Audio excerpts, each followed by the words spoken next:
नमस्कार विद्यार्थी मित्रहो, लोकसंख्या या पाठात आपण मागच्या व्हिडिओमध्ये लोकसंख्येचे वितरण आणि लोकसंख्येची घनता याचा सविस्तर अभ्यास केलेला आहे। या व्हिडिओमध्ये आपल्याला भारत आणि ब्राझील मधील लोकसंख्येची रचना या मुद्द्यावर अभ्यास करायचा आहे। त्याचे उप 5 मुद्दे आहेत, ते म्हणजे पहिला आहे लिंग गुणोत्तर, दुसरा आहे वय आणि लिंग मनोरा, तिसरा आहे लोकसंख्या वाढीचा दर, चौथा आहे सरासरी आयुर्मान आणि पाचवा आहे साक्षरता। त्यापैकी आपण सर्वप्रथम पहिल्या मुद्द्याचा विचार करूया। पहिला मुद्दा घेऊया लिंग गुणोत्तर। यात आपल्याला भारत आणि ब्राझील या देशाचं लिंग गुणोत्तर बघायचं आहे। पाठ्यपुस्तक पान क्रमांक 40 वरती बघा आलेख देण्यात आलेला आहे। या आलेखात भारत आणि ब्राझील या दोन देशांचा आलेख, लिंग गुणोत्तराचा आलेख दर्शवलेला आहे। मग लिंग गुणोत्तर म्हणजे काय हा आपल्याला प्रश्न पडतो। तर एखाद्या प्रदेशातील दर हजारी पुरुषांच्या तुलनेत असलेली स्त्रियांची संख्या म्हणजेच लिंग गुणोत्तर होय। आता आपण सर्वप्रथम ब्राझील या देशाचा आलेखाचा अभ्यास करूया। या आलेखात आपल्याला असं आढळून येतं 1961 साली 1000 पुरुषांच्या तुलनेत 1010 स्त्रिया दिसत आहेत। तर 2001 पर्यंत त्यांच्या प्रमाणात मंद गतीने वाढ झालेली आहे, परंतु 2001 ते 2011 या दशकामध्ये ती वाढ झपाट्याने झालेली दिसते। म्हणजे 2011 मध्ये 1000 पुरुषांच्या मागे 1090 एवढं प्रमाण आपल्याला दिसत आहे। भारताच्या आलेखाकडे बघा। भारताच्या आलेखात आपल्याला दिसत आहे 1961 साली भारतात 1000 पुरुषांच्या तुलनेत 940 स्त्रिया आहेत। हे प्रमाण 1991 पर्यंत चढ उतार झालेलं दिसतंय। मात्र 1991 नंतर 2011 पर्यंत स्त्रियांच्या संख्येत वाढ झालेली दिसते। 2011 मध्ये ती वाढ आपल्याला 1000 पुरुषांच्या तुलनेत 947 एवढे दिसत आहे। गेल्या अनेक दशकात ब्राझीलमध्ये लिंग गुणोत्तर 1000 पेक्षा जास्त, हे आपण ठळक मुद्दे पाहत आहोत।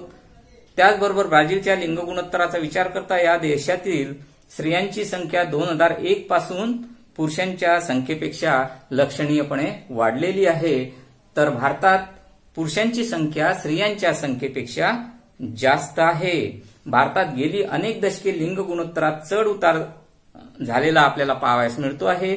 1991 नंतर लिंग गुणोत्तरात थोडी वाढ झालेली आहे। आपण तुलनात्मक मुद्दे म्हणून असा कोष्टक तयार करूया आणि त्यात लिहून घेऊया लिंग गुणोत्तर। भारतामध्ये च्या कॉलममध्ये लिहू लिंग गुणोत्तरात 1000 पेक्षा कमी आहे। 2011 नुसार 947 स्त्रिया। कित्येक दशकात लिंग गुणोत्तरात चढ उतार। 1991 नंतर भारतात लिंग गुणोत्तरात तुलनेने वाढ आहे। तर ब्राझीलच्या कॉलममध्ये आपण लिहू शकतो गेल्या अनेक दशकात लिंग गुणोत्तर 1000 पेक्षा जास्त आणि 2011 नुसार 1000 पुरुषांच्या तुलनेत 1090 स्त्रिया आहे। स्त्रियांच्या संख्येत 2001 पासून लक्षणीय वाढ झालेली आहे। अशा आपण तौलनिक घटकानुसार लिहू शकतो। आपला दुसरा मुद्दा आहे वय आणि लिंग मनोरा। यात हा आलेख थोडा आपल्याला वेगळा वाटतोय आणि हा वेगळा असण्याचं कारण काय आहे तर मित्रहो, या एकाच आलेखामध्ये आपल्याला वय आणि लिंग हे दाखवण्यात आलेलं आहे मनोऱ्याच्या स्वरूपात। एक्स अक्षावरती मध्यभागी एक 0.0 अशी वाय अक्षाला समांतर रेषा काढण्यात आलेली आहे आणि त्याच्या उजव्या बाजूला गुलाबी रंगाचा जे आडवे स्तंभ आहे ते स्त्रियांचे स्त्रियांच्या संख्येची टक्केवारी दर्शवते। तर डाव्या बाजूचे निळ्या रंगाचे आडवे स्तंभ हे पुरुषांच्या संख्येचे टक्केवारी दर्शवते आणि वाय अक्षावरती आपल्याला वयोगट दाखवण्यात आलेला आहे आणि त्याचे निरीक्षण करता आपल्याला असं आढळून येते की लोकसंख्याच्या वय रचनेचा विचार करता ब्राझीलची लोकसंख्या हळूहळू वृद्धत्वाकडे झुकत असून भारतात ही परिस्थिती वेगळी दिसत आहे. आपण बारीक निरीक्षण केल्यास दिसू शकते. पहा, पुरुषांचं म्हणजे निळे आडवे स्तंभ बघा भारताचे आपल्याला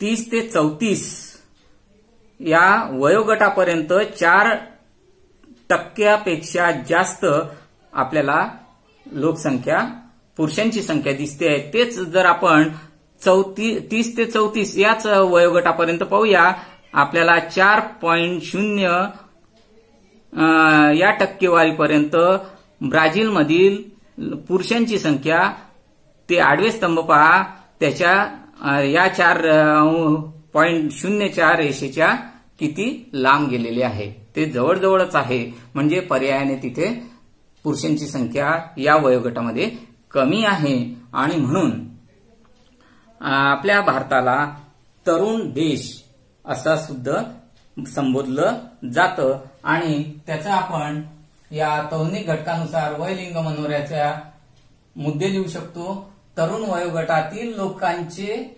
लोकसंख्येचे प्रमाण तुलनेने जास्त, तर ब्राझीलच्या कॉलममध्ये लिहू शकतो वृद्धत्वाकडे झुकणारी लोकसंख्या. आपला तिसरा मुद्दा आहे लोकसंख्या वाढीचा दर. लोकसंख्या वाढीचा दर हा मित्र आपल्याला खरंच भेडसावत आहे. आता या पान क्रमांक 42 वरील आलेखाचा आपण विचार करूया. ब्राझीलच्या आलेखात जर पाहिलं तर आपल्याला 1960 साली फक्त लोकसंख्येचा दर दिसतोय 3%, परंतु तेव्हाच आपल्या भारताचा आहे 2%. आपल्याला जरी फक्त हा 3% वाटत असला तरी त्यांच्या क्षेत्रफळाच्या मानाने आणि लोकसंख्येच्या मानाने तो टक्के दर आहे. पुढे त्यात 1960 पासून 70, 80, 90 आणि 2001 पर्यंत ब्राझील देशाची लोकसंख्या वाढीच्या दराची आलेख रेषा ही खाली गेलेली आहे. म्हणजे कमी कमी वाढीचा दर होत गेलेला आहे. परंतु आपल्या भारताच्या या रेषा आलेखाचा जर विचार करता 1961 ते 1971 या दशकामध्ये लोकसंख्येत वाढ झालेली दिसते. लोकसंख्या वाढीचा दर वाढलेला दिसतोय. तो पुढे 2001 नंतर मात्र तो वाढीचा दर फक्त कमी झालाय, परंतु लोकसंख्या मात्र वाढतच आहे. लोकसंख्या वाढीचे प्रमाण ब्राझीलमध्ये बऱ्यापैकी कमी झालेले आहे. भारतात अजूनही तशी स्थिती नाही. 2001 ते 2011च्या दशकात भारताची लोकसंख्या 18.2 कोटीने वाढलेली दिसते. भारतातील लोकसंख्या वाढीचा दर 1971 पर्यंत जास्त होता. त्यानंतर हा दर स्थिरावला. वर्तमान काळात लोकसंख्या वाढीचा दर कमी होत आहे, परंतु लोकसंख्या मात्र वाढत आहे. कारण आपल्या शासनाने ही योजना आणलेली आहे. सुरुवातीला होते थांबवा, उशिरा पहिले, थांबवा दुसरे आणि लांबवा तिसरे, परंतु नंतर 1980 नंतर आले हम दो हमारे दो आणि आता तर वर्तमान काळात हम दो हमारा एक. त्यामुळे थोडं लोकसंख्या वाढीचा दर हा कमी झालेला दिसत आहे. ब्राझीलमध्ये आलेखाचे निरीक्षण करता असे लक्षात येते की लोकसंख्या वाढीचा दर एवढा कमी होत आहे की पुढील 2 दशकामध्ये ब्राझीलची लोकसंख्या वाढण्याची शक्यताच कमी वाटत आहे. आपला चौथा मुद्दा आहे सरासरी आयुर्मान. पाठ्यपुस्तक पान क्रमांक 43 वरील आलेखाचा आपण अभ्यास करूया. मग सरासरी आयुर्मान म्हणजे काय हा प्रश्न पडतो. तर आयुर्मान म्हणजे एखाद्या प्रदेशात जन्माला आलेली व्यक्ती सरासरी किती वर्षे जगू शकते, त्याला म्हणतात सरासरी आयुर्मान. पाहूया, ब्राझील देशामध्ये 1960 मध्ये तिथल्या व्यक्तींचं आयुर्मान होतं 54 वर्ष. तेच 2016 मध्ये तेथील व्यक्तींचं वय आयुर्मान वाढलं 75 वर्षापर्यंत.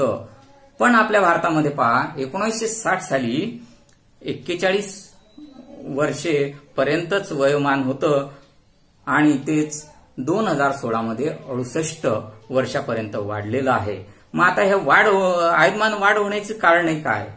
तर देशाच्या सरासरी आयुर्मानात झालेली वाढ ही समाजाच्या प्रगतीचं एक महत्वाचं लक्षण गणलं जातं. आणि त्यात विशेष काय असं घडलं तर मित्रो, आरोग्यविषयक सुविधा मिळाल्या, वैद्यकीय क्षेत्रात प्रगती झाली, जीवनसत्वयुक्त असं मुबलक आहार मिळू लागला आणि म्हणून आयुर्मान वाढलेलं दिसतं.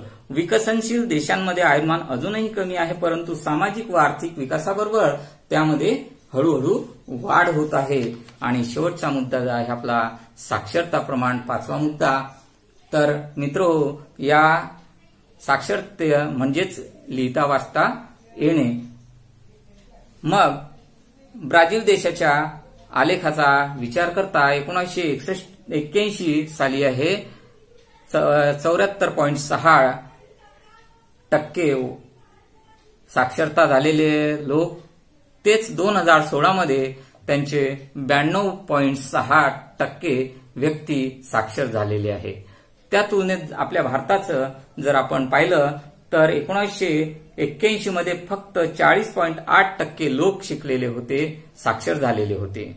तेच आता 2016 मध्ये 72.2% साक्षर झालेले आहे. म्हणजे साक्षरतेत आपल्याही भारतामध्ये वाढ होत आहे, आलेखावरून आपल्याला समजते. हेच आपण तुलनात्मक दृष्ट्या लिहू शकतो लोकसंख्या वाढीचा दराचा पासून की 2001 ते 2011च्या दशकात भारताच्या लोकसंख्येत 18.2 कोटींनी वाढ झालेली आहे. वर्तमान काळात लोकसंख्या वाढीचा दर तुलनेने कमी आहे, परंतु एकूण लोकसंख्येत मात्र वाढ होतच आहे. ब्राझीलच्या रकान्यात लिहू शकतो लोकसंख्या वाढीचे प्रमाण अत्यंत कमी, पुढील 2 दशकात लोकसंख्या वाढण्याची शक्यता अत्यंत कमी दिसते आहे आलेखावरून. त्याचबरोबर सरासरी आयुर्मानच्या नुसार भारताच्या कॉलममध्ये आपण लिहू शकतो 2016 नुसार 68 वर्षे आयुर्मान आहे. तर ब्राझीलमध्ये 2016 नुसारच तेथील लोकांचे 75 वर्ष आयुर्मान आहे. आणि साक्षरतेमध्ये 2016 नुसार भारताची साक्षरता 72.2%, तर 2016 नुसार ब्राझीलची साक्षरता आहे 92.6%. याप्रमाणे आपण या 5ही मुद्द्यांचा आलेखाच्या सहाय्याने सविस्तर असा अभ्यास केलेला आहे. पुढील व्हिडिओमध्ये आपण स्वाध्याय बघणार आहोत. स्वाध्यायासाठी पूर्ण अभ्यास करून ठेवा आणि स्वाध्यायाच्या वेळेला प्रश्नांची उत्तरे देण्यास तयार रहा. धन्यवाद.